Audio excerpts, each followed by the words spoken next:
Japan की राजनीति में वो हुआ जो आज तक कभी नहीं हुआ। 21 अक्टूबर 2025 जापान ने अपने इतिहास की सबसे बड़ी लकीर खींच दी है, क्योंकि इस दिन जापान को मिली उसकी पहली महिला प्रधानमंत्री साने तकाइची पर असली झटका तब लगा जब उन्होंने पीएम बनते ही पहले ही एक ऐसा फॉर्मूला ठोक दिया जिसने ना सिर्फ उनके दुश्मनों को बल्कि उनके अपने दोस्तों को भी हिलाकर रख दिया। नाम है W3 फार्मूला, और यही फार्मूला अब बदलने वाला है एशिया का पूरा सिक्योरिटी गेम। सबसे पहले जान लीजिए कि कौन है साने तकाइची।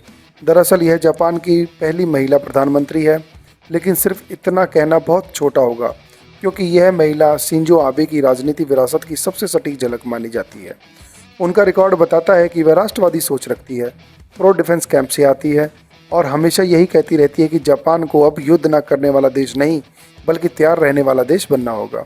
उनकी सोच जापान के संविधान के आर्टिकल 9 से टकराती है, वही आर्टिकल जो कहता है कि जापान कभी युद्ध नहीं करेगा और हथियार नहीं जमा करेगा। लेकिन साने कहते हैं कि अब वक्त बदल चुका है, दुनिया बदल गई है, जापान को भी बदलना होगा। अब बात करते हैं उनके W3 फार्मूले की, जो जापान के नए दौर का मंत्र है। W1 यानी वर्क, W2 यानी वॉरफेयर मतलब युद्ध की तैयारी, और W3 मतलब वेपन, एंड वर्ल्ड यानी हथियार और विश्व में साझेदारी। उनके मुताबिक जापान को अब सिर्फ एक टेक्नो इकोनॉमिक नेशन नहीं बल्कि डिफेंस टेक्नो सुपर पावर बनना चाहिए। उन्होंने साफ कहा है कि देश को आगे बढ़ना है तो 3 शब्द हमेशा याद रखो, वर्क, वर्क और वर्क। पर असल में वर्क सिर्फ अर्थव्यवस्था नहीं बल्कि डिफेंस इंडस्ट्री और नेशनल पावर पर भी केंद्रित है। अब सवाल यह उठता है कि क्यों कहा जा रहा है कि मित्र भी चौंक गए और दुश्मन भी हिल गए।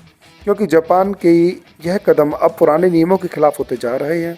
मित्र देश चौंके इसलिए क्योंकि जापान अब सिर्फ शांति प्रिय नहीं रहा बल्कि वो अब वैश्विक रक्षा निर्यातक बनने जा रहा है।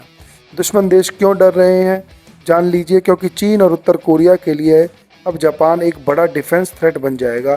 जापान के पास टेक्नोलॉजी है और अब नीति भी मिलने वाली है, लेकिन तस्वीर पूरी तरह आसान नहीं है। अभी जापान की संसद को आर्टिकल 9 में बदलाव करना होगा, जिसमें विपक्ष की मंजूरी भी जरूरी है। अगर यह संशोधन पास हो गया तो जापान आधिकारिक रूप से हथियार निर्यातक देश बन जाएगा। भारत को तब डायरेक्ट एक्सेस मिल जाएगा जापानी मिसाइल गाइडलाइंस टेक्नोलॉजी का, न्यूक्लियर सबमरीन डिज़ाइन और AI वार सिस्टम तक का।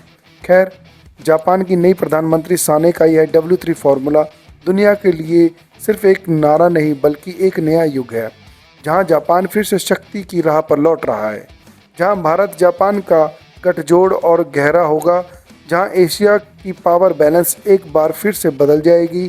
तो सवाल सिर्फ इतना नहीं है कि जापान क्या कर रहा है, बल्कि यह है कि भारत तैयार है इस नए डिफेंस गेम के लिए।